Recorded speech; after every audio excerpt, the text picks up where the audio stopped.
नमस्कार किसान भाइयों, टेक्निकल खेती में आपका स्वागत है। जैसे आप जानते हैं जीतू कुमार। तो मैं आज गन्ने के एक ऐसे टेक्निकल के बारे में बताने वाला हूँ। वीडियो थोड़ी लंबी होगी। थोड़ा ऐसा टेक्निकल मैं आपको बताने वाला हूँ जिससे कि आपके गन्ने में पोका बोइंग नहीं आएगा अगर आप टाइम से इसकी स्प्रे करते हो तो।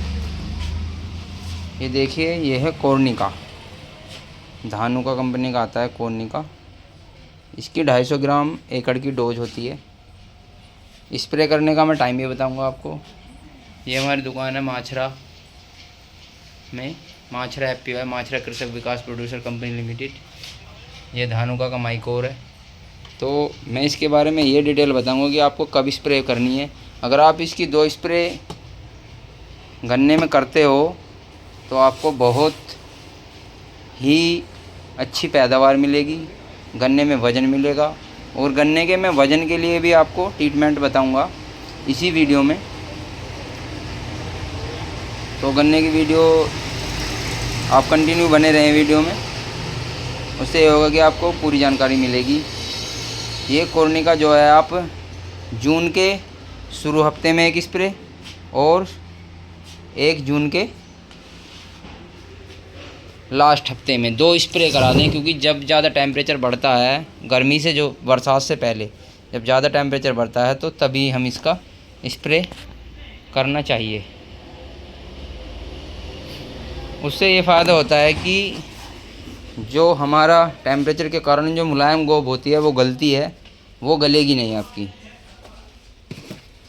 और वज़न बनाने के लिए जब आप बरसात से पहले, जैसे कि हमारे पास कॉम्बी काल है, जैसे कैलबोर है, कैलबोर तो आप नीचे डलवा सकते हो। एरिज कंपनी का है ये देखिए, एरिज कंपनी का आता है कैलबोर। इसका वज़न पौधे में वज़न, गन्ने में वज़न बनाने के लिए अच्छा काम करता है। हमारा जो गन्ना है वो 0118 वैरायटी है और उसमें मैंने ये 2 बार डाला था, एक बुआई में और जब एक बार DAP मट्टी चढ़ाई थी तब DAP के साथ। तो उससे ये फ़ायदा दिखाई दिया मुझे कि हमारा जो गन्ने का औसत है, प्रति गन्ना 2 किलो का एवरेज आ रहा है हमारे खेत में। तो मतलब काफ़ी अच्छी पैदावार है। 1 एकड़ में लमसम आप लगा सकते हैं कम से कम 30-20 से ज़मीन में।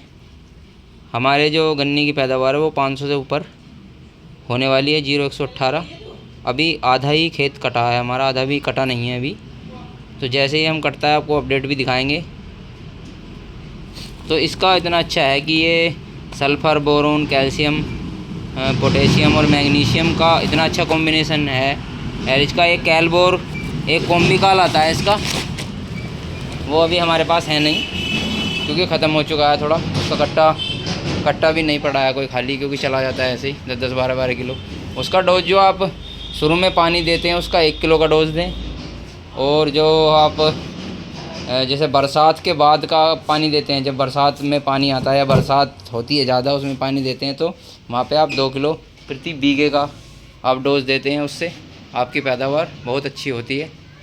और बरसात में कीटनाशक, पिछली बार तो देखो परवा ज़्यादा, हवा ज़्यादा चली थी, कीटनाशक ज़्यादा स्प्रे हुआ था। पर जब गन्ना 4 से 5 फुट की हाइट से ऊपर निकल जाता है तो कीटनाशक का प्रभाव बहुत कम होता है और उस टाइम फंजीसाइड का स्प्रे आप ज़्यादा से ज़्यादा करें।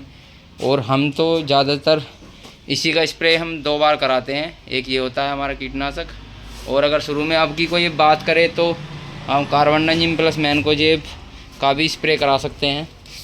कार्बनडाजिम प्लस मैनकोजेब का भी स्प्रे करा सकते हैं, जो हमारे पास में वास के नाम से है। या फिर आप थाइपोनेट मिथाइल आता है हमारे पास है, ये थाइपोनेट मिथाइल ट्रॉपिकल एग्रो साइंस का है। ये देखिए, ये सिस्टमिक फंजीसाइड होता है, इसका भी काफ़ी अच्छा रिजल्ट आता है। और ये हमारी नैनो DAP है कोरामंडल की।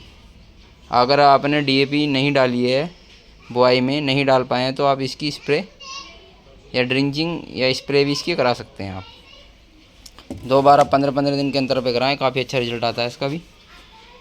तो धन्यवाद किसान भाइयों, जय हिंद, जय भारत। अगर आपको वीडियो अच्छी लगी तो कमेंट में बताएं कि आप गन्ने में क्या क्या लगाते हैं बुआई में। क्योंकि माइक्रोन्यूट्रेंट की आवश्यकता बहुत ज़्यादा होती है। गन्ने को माइक्रोन्यूट्रेंट देते नहीं है, यूरिया फास्फोरस और इसके ऊपर ही रहते हैं खाली। देखो उससे वज़न नहीं बनता है गन्ने में। वज़न बनाने के लिए उसको माइक्रोन्यूट्रेंट की आवश्यकता बहुत ज़रूरी होता है। और अगर पॉसिबल हो जाए तो आप गन्ने की बुआई से पहले जब खाद छिड़कते हैं, जो भी उर्वरक डालते हैं, उसमें आप जिप्सम का इस्तेमाल अवश्य करें। उससे क्या होगा, हमारे पीएच वैल्यू कंट्रोल होती है। ज़मीन की जब पीएच वैल्यू बिगड़ जाती है तो उसमें ये होता है कि ज़मीन भोजन उठाना बंद कर देती है। क्या पौधा भोजन नहीं उठा पाता, क्योंकि उसको एक्टिविटी, जो उर्वरक एक्टिविटी है वो ख़त्म हो जाती है। वो थोड़ा रिजेंट भी आपका उर्वरक एक्टिवेशन का काम करता है, ये भी काफ़ी अच्छा टेक्निकल है। पर जो जिप्सम का काम होता है वो कोई नहीं कर पाता। बरसात में गन्ना क्यों बढ़ता है सबसे ज़्यादा? इसीलिए बढ़ता है क्योंकि बरसात का जो पानी है वो डीमिनरलाइज वाटर होता है। क्योंकि उसमें कोई ऑक्सीजन जो वाष्प बनकर ऊपर जाता है और वो हमारे पीएच वैल्यू को कंट्रोल करता है उससे। इसीलिए कहते हैं बरसात में सबसे ज़्यादा गन्ना बढ़ता है। इतना पूरी साल में नहीं बढ़ता जितना 2 महीने में गन्ना बढ़ जाता है। धन्यवाद किसान भाई। जय हिंद, जय भारत।